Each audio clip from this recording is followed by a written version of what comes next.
خاتون کے ساتھ تعلقات کے شعبے میں ڈیرہ غازی خان میں ایک شخص کو بے گناہی ثابت کرنے کے لیے 200 فٹ گہرے پانی میں اترنے کا حکم مقامی جرگے نے دیا، اور اس کی جو مختصر تفصیلات ہیں اس کے مطابق جی متعلقہ علاقے میں جس پر الزام ثابت ہو جائے تو اسے 4 منٹ تک گہرے پانی میں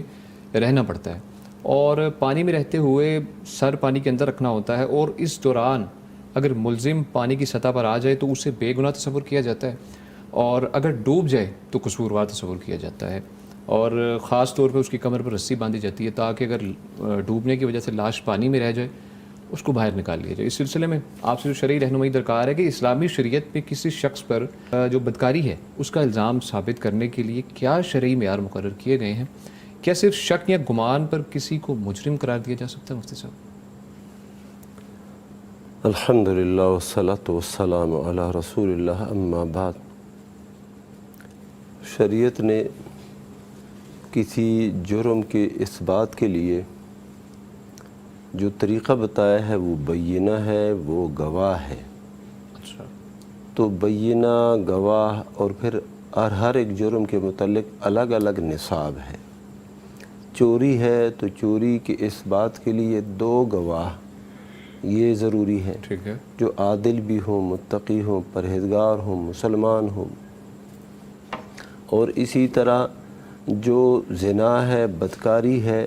اس کے متعلق گواہ شریعت نے 4 بتائے ہیں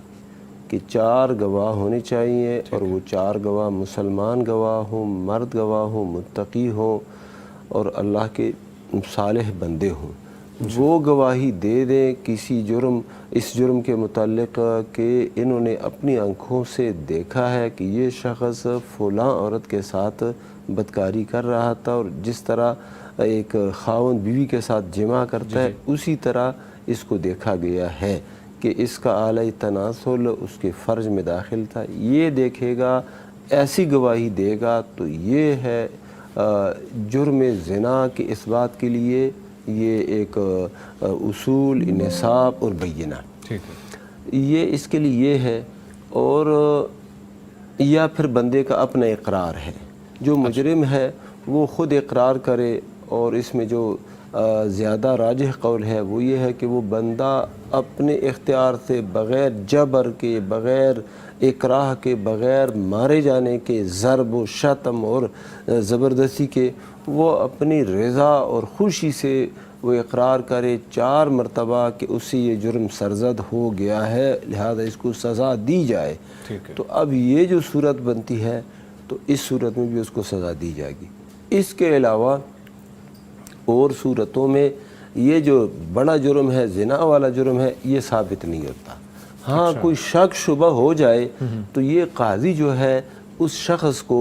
کوئی تعزیر دے سکتا ہے۔ تعزیر کا مطلب یہ ہے کہ اس کو کوڑے لگائے، 20 کوڑے، 10 کوڑے لگائے، اسی طرح یا اس پر کوئی جرمانہ ڈالے۔ ٹھیک ہے، یہ صورت اس کے ساتھ ہو سکتا ہے، شک کی بنیاد پر اس بندے کی حالت کو دیکھ کے پھر یہ ایسے کیا جا سکتا ہے۔ لیکن یہ جو بتاتے ہیں بعض قبائلی لوگ کہ اس شخص کو جس کے بارے میں صرف شک ہے، کوئی گواہ نہیں، کوئی ثبوت نہیں، صرف شک ہی ہے، وہ بندہ اس کی گلی کے پاس سے گزرا ہے یا اس کے گھر کے پاس سے گزرا ہے، یا وہ عورت اور مرد آپس میں باتیں کر رہے تھے، دور دور سے باتیں کر رہے تھے، اس بنیاد پر وہ کہتے ہیں یہ اس کے ساتھ نا متہم ہے، تو پھر اس اپنی گناہی ثابت کرنے کے لیے اس بندے کو کہا جاتا ہے تم نے کیا کرنا ہے۔ بعض علاقوں میں یہ کوئلہ نہیں ہوتا، کوئلہ ڈال کے کہتا ہے اس کے اوپر تم چلو، دوسری طرف جاؤ، یہ کوئی 10 فٹ کا تقریباً یہ فاصلہ ہوتا ہے، پھر اوپر جا کے دیکھتے ہیں کہ اس کے پاؤں پہ، قدم کے نیچے حصے پہ چھالے پڑے ہیں کہ نہیں پڑے۔ چھالے نہیں پڑے کہتا ہے بے گناہ ہے، چھالے پڑ گئے کہتا ہے مجرم ہے۔ اچھا دوسرے علاقوں میں یہ بھی ہے کہ جیسے کہ آپ نے بتایا کہ پانی کے اندر اس کو ڈبو دیتے ہیں 4 منٹ کے لیے، یا 22 قدم وہ چلتا ہے بندہ، باہر میں ایک بندہ معتدل رفتار سے 22 قدم چلے گا، اور نیچے جو شخص ہے یا منٹوں کے حساب سے 4 منٹ، اگر 4 منٹ تک وہ زندہ رہا اور پھر نکل آیا تو اس کا مطلب یہ ہے کہ یہ بے گناہ ہے۔ یہ کیسی یعنی جاہلیت اور جہالت والی باتیں ہیں جو ابھی تک ان اقوام کے اندر موجود ہے، ان لوگوں کے اندر موجود ہے۔ یہ بالکل باطل طریقہ ہے، ناجائز طریقہ ہے،